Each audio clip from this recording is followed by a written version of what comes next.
नमस्कार दोस्तों संत कबीरदास जी की जो हम दोहे वर्णित कर रहे हैं, उन्हीं दोहों की श्रृंखला को आगे बढ़ाते हुए ज्ञान का सार यूट्यूब चैनल में आज हम जिन 4 दोहों के ऊपर आपके साथ चर्चा करने वाले हैं, उन दोहों में भी संत कबीरदास जी ने परमात्मा के प्रति मन में श्रद्धा कैसे उत्पन्न हो उसके ऊपर बात की है।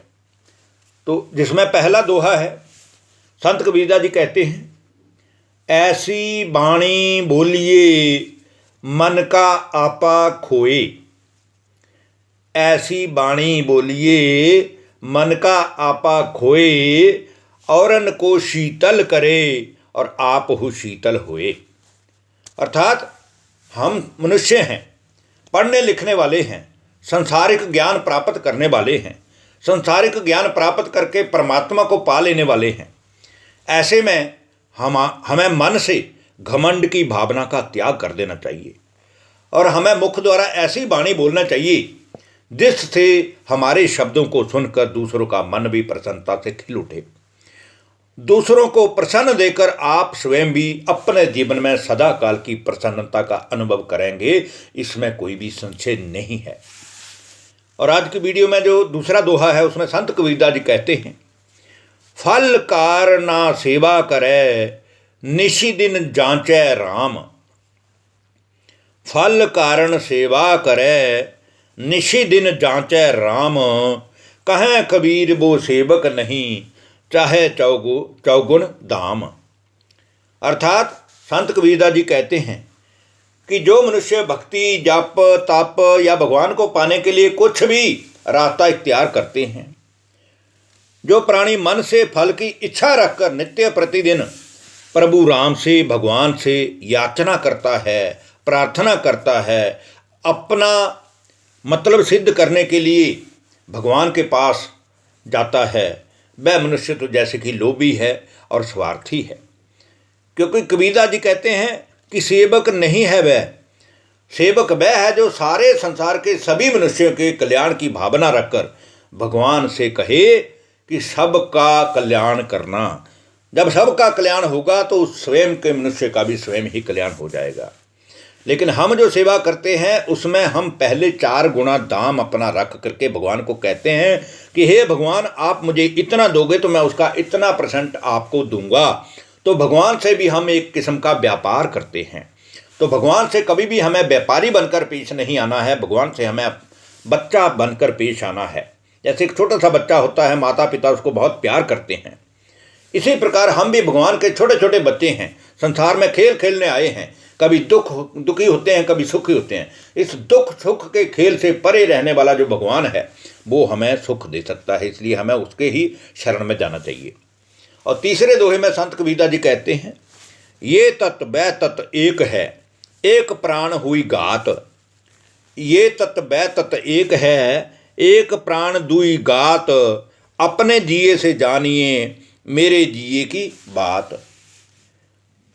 हम कहते हैं कि एक ये है और एक वह है, एक प्रेमी है और एक प्रेमिका है, एक भक्त है और एक भगवान है, एक रोगी है और एक डॉक्टर है। हम परस्पर 2 आदमियों का एक दूसरे से संवाद करते हैं और परस्पर प्रेमियों में कोई भेद नहीं होता है, ये भी हम जानते हैं। किंतु सामान्य दृष्टि से देखने पर हमें शरीर 2 दिखाई देते हैं, किंतु इनके प्राण एक होते हैं। जैसे कोई प्रेमी है, वो प्रेमिका के बिना नहीं रह सकता, उन दोनों की आत्माएं एक दूसरे से जुड़ जाती हैं। तो इस प्रकार हमारा स्वभाव भी उसके अनुकूल ही होना चाहिए।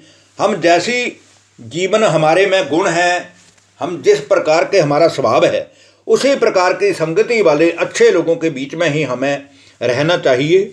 नहीं तो हमारे मन में भी ऐसे ऐसे विचार पैदा हो जाएंगे जो हम अपने जीवन को ही सुखी नहीं बना सकेंगे। और चौथा दोहा, आज की वीडियो का जो अंतिम दोहा है, उसमें संत कबीरदास जी कहते हैं, गोता मारा सिंधु में मोती लाए पैठी। गोता मारा सिंधु में मोती लाए पैठी, वह क्या मोती पाएंगे जो रहे किनारे बैठी।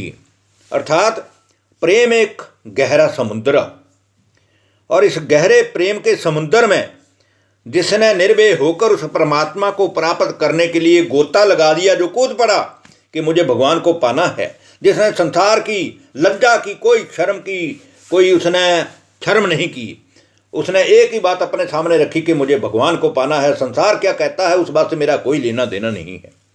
उसे तो अवश्य ही एक ना एक दिन मोती मिला, अर्थात भगवान मिला, भगवान का ज्ञान मिला, भगवान से शक्तियां मिली, भगवान से गुणों से उसका जीवन भरपूर हो गया। किंतु जो संसारिक लोगों के डर से, भय से, डूबने के भय से किनारे पर बैठा रहा, उसे क्या मोती मिलेगा। वो तो अपना जीवन दुख, अशांति, कला क्लेश, विषय व्यसनों में ही गुजार देगा, क्योंकि वो संसारिक मनुष्यों को छोड़कर, विषय व्यसनी मनुष्यों को छोड़कर भगवान की शरण में जाना ही नहीं चाहता। अर्थात प्रेम रूपी मोती प्राप्त करने के लिए हमें कठिन साधना की आवश्यकता जरूर पड़ती है। तो परमात्मा को पाने के पथ के लिए हमें कठिन साधना के दौर से गुजरना पड़ता है, क्योंकि हमने जो पूर्व जन्म में पुराने पाप कर्म किए होते हैं, जब वो हमारे सामने आते हैं तो हम कहते हैं कि इस जन्म में तो मैंने कोई ऐसा पाप कर्म नहीं किया था जो ये आज मेरे सामने आया है। तो हमें याद रखना चाहिए कि इस जन्म में ही नहीं, अनेकों जन्म के पाप हमारे साथ में आ जाते हैं। ये वाला शरीर भी जब हम छोड़ेंगे तो अगर हमारे पाप रह जाएंगे तो हमें अगले जन्म में भी वो कुछ ना कुछ मिलेगा। इसलिए हमें चाहिए कि हम इस जन्म के जो पाप कर्म हमारे से गलती से हमसे हो गए हैं उनको काटने के लिए सदा ही अपना मन उस परमात्मा में टिका कर रखें। परमात्मा की प्राप्ति में लगा हुआ मन जब सर्व शक्तियों से भरपूर हो जाएगा तो हमारे पाप भी कट जाएंगे और हमारा जीवन खुशियों से भरपूर हो जाएगा। धन्यवाद। नमस्कार दोस्तों।